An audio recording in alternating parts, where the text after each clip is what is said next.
Bismillahirrahmanirrahim.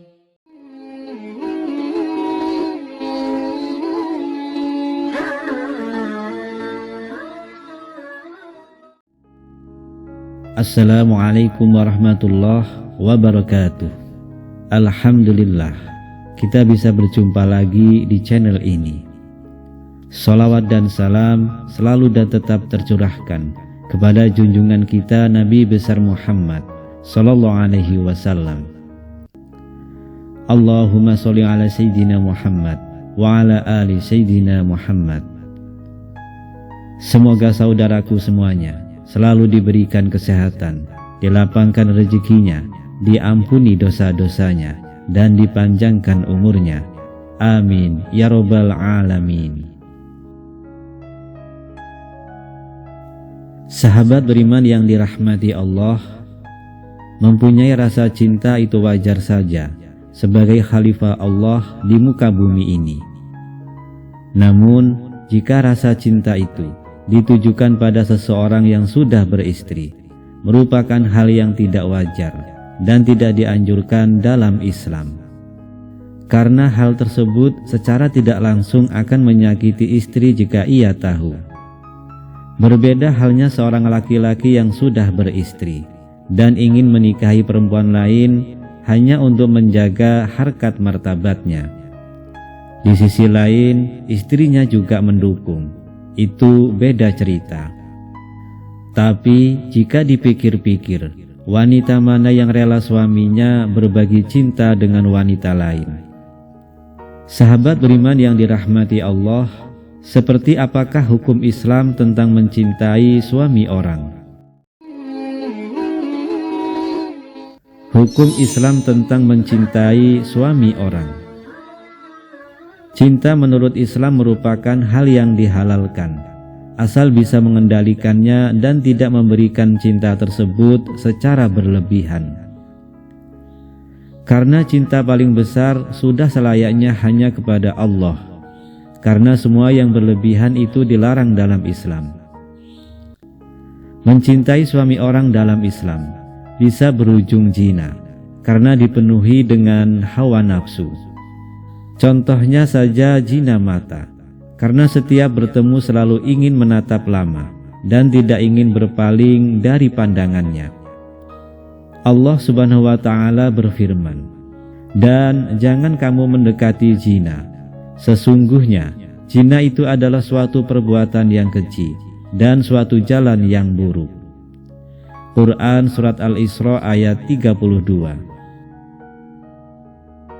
Dikutip dari kitab Al-Jawazir Man Iktiraf Al-Kabair oleh Imam Al-Hadsami, dijelaskan bahwa perilaku ataupun tindakan yang memicu rusaknya hubungan seorang suami dengan seorang istri ialah suatu hal yang bisa dikatakan haram hukumnya.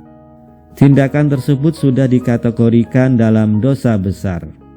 Mengenai pernyataan yang dikutip tersebut juga diperkuat dengan penjelasan yang ada pada hadis berikut ini. Dari Abu Hurairah radhiyallahu anhu mengenai hal tersebut bahwa Rasulullah shallallahu alaihi wasallam pernah bersabda, "Barang siapa menipu dan merusak hubungan seorang hamba dari tuannya, maka ia bukanlah bagian dari kami. Dan barang siapa yang merusak hubungan seorang wanita dari suaminya, maka ia bukanlah bagian dari kami." Kemudian Rasulullah Shallallahu Alaihi Wasallam juga bersabda, "Tidak halal bagi seorang wanita meminta kepada suaminya agar sang suami mencerai wanita lain yang menjadi istrinya, dengan maksud agar sang wanita ini memonopoli piringnya. Sesungguhnya hak dia adalah apa yang telah ditetapkan untuknya sesuai dengan kedudukan wanita dalam Islam." Kemudian hal-hal yang bisa dianggap merusak hubungan. Namanya juga sudah dibutakan oleh cinta. Tidak sedikit wanita yang melakukan tindakan-tindakan tidak terpuji. Seperti halnya yang pertama, melakukan guna-guna dengan bantuan paranormal. Perbuatan ini merupakan suatu perbuatan syirik dalam Islam yang pada dasarnya sangat dibenci oleh Allah karena menduakannya. Di masyarakat, perbuatan ini sudah tidak asing lagi di telinga. Meminta bantuan dukun, paranormal untuk memikat hati suami orang lain, termasuk dosa besar dalam Islam. Berikut ini hadis yang bisa digunakan sebagai landasan perbuatan tidak terpuji tersebut. Rasulullah SAW bersabda, "Barang siapa mendatangi peramal lalu mempercayai apa yang dikatakannya, maka sholatnya tidak diterima selama 40 hari." Hadis riwayat Muslim. Mereka, paranormal, itu tidak ada apa-apanya. Para sahabat berkata, "Ya Nabi, ada kalanya mereka meramal sesuatu dan ternyata benar." Rasulullah SAW menjawab, "Itu adalah sesuatu yang didengar oleh jin, kemudian dibisikkan kepada para walinya, dan mereka mencampurinya dengan 100 kebohongan." Hadis riwayat Bukhari. Kemudian yang kedua adalah merencanakan dan merancang fitnah. Perbuatan seperti ini sudah banyak dicontohkan pada tayangan-tayangan televisi yang berguna untuk mengingatkan dan memberikan pesan moral agar tidak melakukan tindakan kurang baik tersebut. Merencanakan dan merancang pertemuan untuk menunjang perbuatan fitnah ini memang sangat berbahaya, karena fitnah dalam Islam sudah jelas-jelas dilarang. Banyak wanita yang rela melakukan apa saja demi mendapatkan laki-laki yang dicintainya, bahkan suami orang sekalipun. Ini tidak patut dicontoh.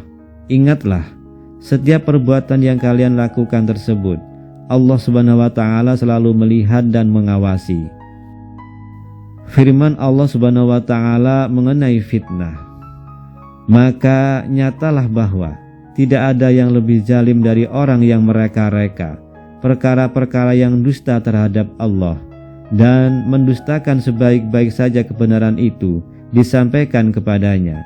Bukankah telah diketahui bahwa dalam neraka jahanam tersedia tempat tinggal bagi orang-orang kafir?" Quran Surat Az-Zumar ayat 32. "Maukah aku beritakan kepadamu, kepada siapakah setan-setan itu selalu turun?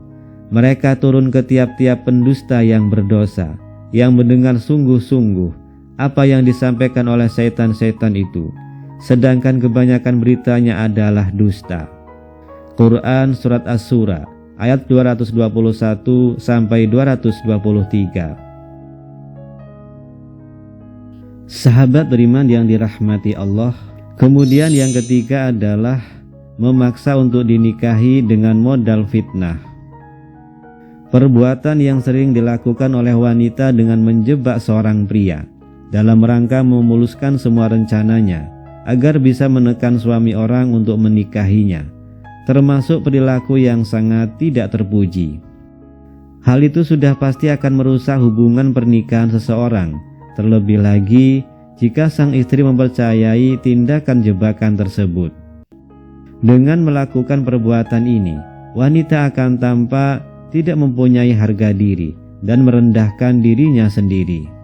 Masih banyak calon imam di luaran sana yang jauh lebih baik dan pantas untuk mendampingi. Kenapa harus suami orang dikejar? Allah Subhanahu wa Ta'ala berfirman, "Fitnah itu besar, dahsyat dari melakukan pembunuhan." Quran Surat Al-Baqarah ayat 217. Yang keempat adalah mendoakan hal-hal yang buruk. Berdoa hal-hal buruk untuk orang lain tidaklah baik. Doa yang buruk juga tidak akan dikabulkan oleh Allah Subhanahu wa Ta'ala. Bersenang-senang di atas penderitaan orang lain adalah istilah yang tepat untuk hal ini.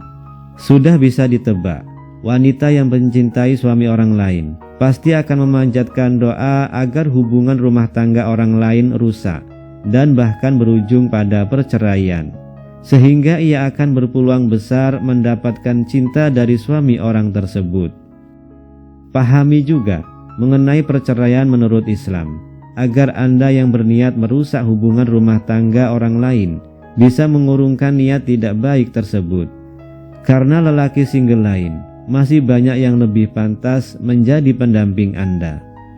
Allah Subhanahu wa taala berfirman, manusia berdoa untuk keburukan sebagaimana ia mendoa untuk kebaikan, dan adalah manusia bersifat tergesa-gesa. Quran Surat Al-Isra ayat 11. Kalau sekiranya Allah menyegerakan doa keburukan bagi manusia, seperti permintaan mereka untuk menyegerakan kebaikan, pastilah diakhiri umat mereka. Quran Surat Yunus ayat 11. Sahabat beriman yang dirahmati Allah, kemudian yang kelima adalah melakukan tindakan merayu.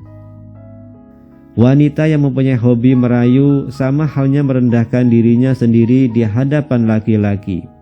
Kesannya juga murahan dan tidak mencerminkan wanita yang solehah, yang selalu menjaga setiap perilaku yang ia lakukan, terlebih lagi pada lawan jenis yang bukan muhrimnya.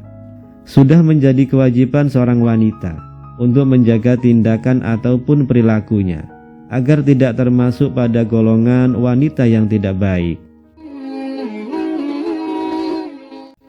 Yang keenam adalah memancing komunikasi berlebihan dengan suami orang. Zaman sekarang ini sangat dimudahkan dengan adanya kemajuan teknologi. Seperti halnya komunikasi yang sudah sangat mudah untuk dilakukan. Pesan singkat seperti WhatsApp dan media sosial lainnya sangat menunjang komunikasi digital.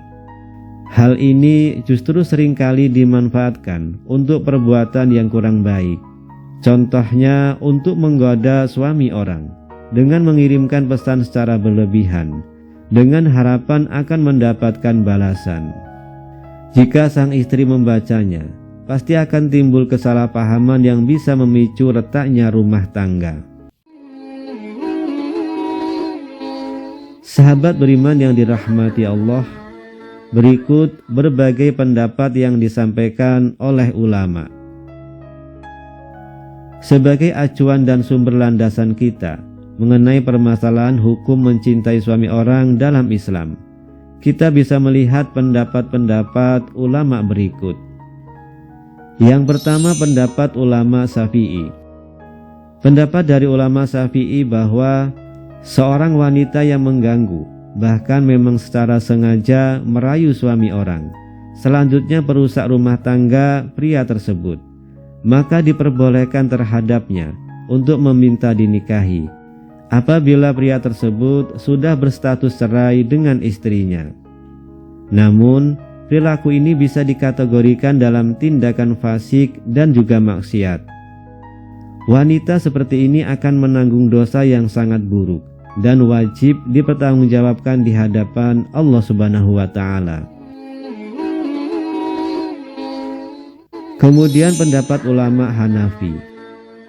Pendapat dari ulama Hanafi pada dasarnya juga sama dengan pendapat ulama Syafi'i, bahwasanya wanita boleh minta dinikahinya oleh lelaki beristri setelah lelaki tersebut resmi berpisah dengan istrinya. Namun perlu disadari dan dipahami mengenai perbuatan tersebut akan ada balasan dan hukuman yang setimpal dari Allah Subhanahu wa taala, serta wajib dipertanggungjawabkan di akhirat kelak. Karena perbuatan tersebut tergolong hina dan perbuatan itu adalah seburuk-buruknya dari perbuatan buruk lainnya. Kemudian pendapat ulama Maliki. Pendapat dari ulama Maliki justru beda dari kedua ulama di atas, baik Syafi'i ataupun Hanafi.